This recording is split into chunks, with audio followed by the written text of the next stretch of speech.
After being sent to earth, Adam and Eve were separated, each wandering through the unfamiliar land, searching for one another. After a long and difficult journey, they were reunited and began their new life on earth. In this unfamiliar world, Adam and Eve had to learn to survive. God in His mercy sent the angel Gabriel, peace be upon him, to teach them the essential skills they would need to live, helping them adapt to their new environment. Unlike the effortless abundance of paradise, life on earth required labor and patience. This was a powerful lesson on earth. Every blessing would require effort and perseverance. As the years passed, Adam and Eve's family grew. Each time Eve gave birth, she bore twins, a boy and a girl. Adam, as both father and teacher, shared the wisdom he had learned from God.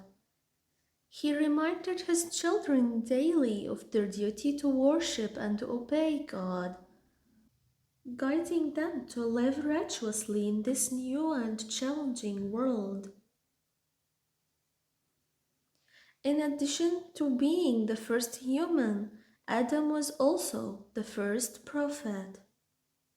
He guided his children in both faith and morality, teaching them the principles of worship and righteousness.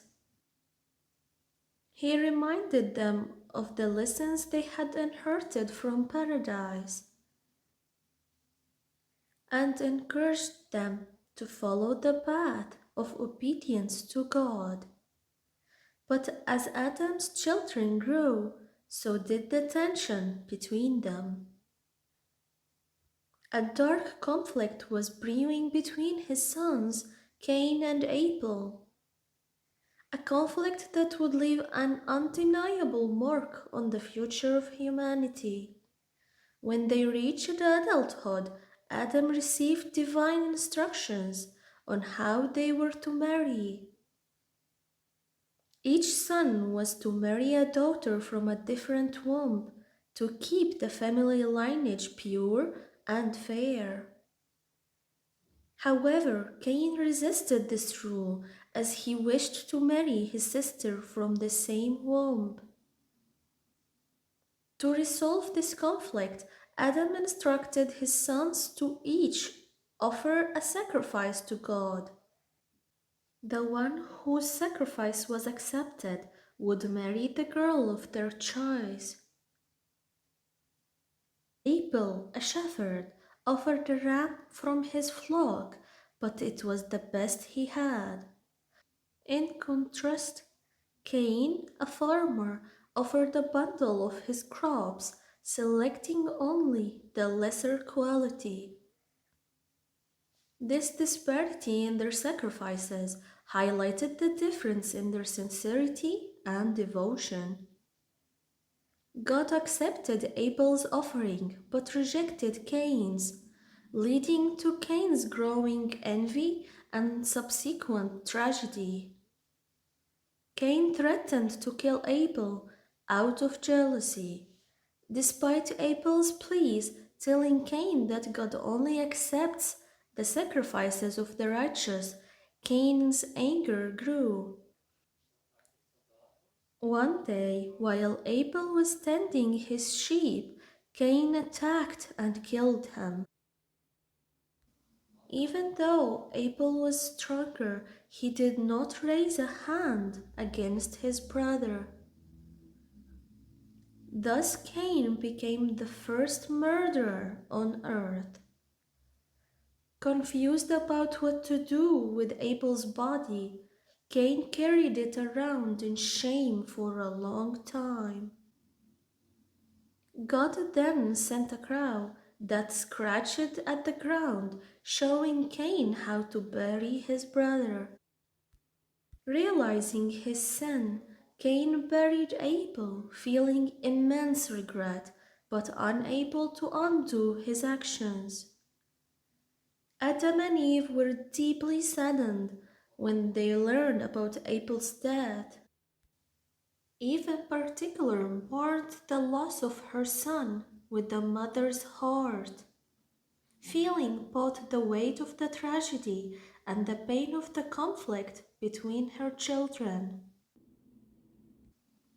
Their grief lasted for years as they struggled to come to terms with the loss and the fracture within their family. After a long period of mourning, God blessed them with another son, Seth. This brought Adam and Eve some comfort as they saw in Seth the hope for their family and the continuation of their lineage. Seth would go on to carry the knowledge and wisdom passed down from Adam and Eve, ensuring that the message of monotheism and righteousness would live on. Adam's life on earth was marked by his pivotal role as the first prophet and father of humanity. As he grew older, God informed him that his time was nearing its end. Adam lived to be 1,000 years old.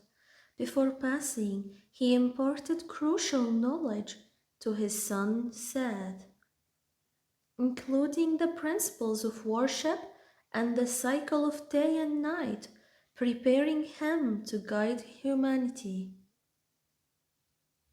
Seth was born to Adam and Eve after the tragic death of Abel.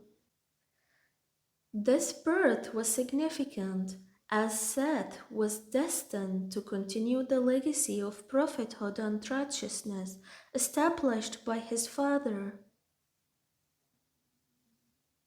At the time of Seth's birth, Adam was 130 years old.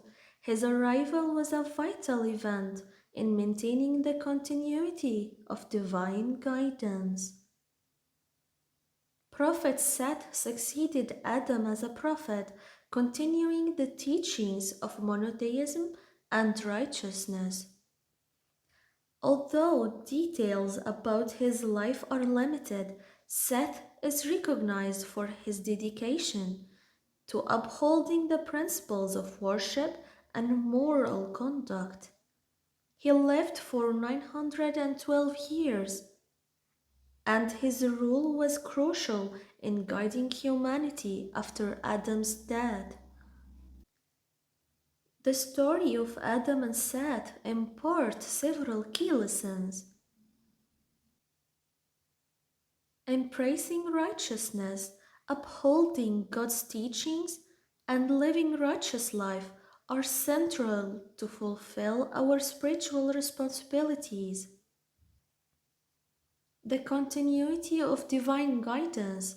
Prophets are essential in preserving and transmitting the message of monotheism, ensuring that humanity remains on the path of righteousness. Divine compensation. God's wisdom and generosity are evident in how he compensated Adam's loss of Abel with the blessing of Seth. This illustrates that even in times of hardship, divine blessings and replacements are provided to continue the legacy and fulfill our needs. Until next time, may peace and blessings be upon you.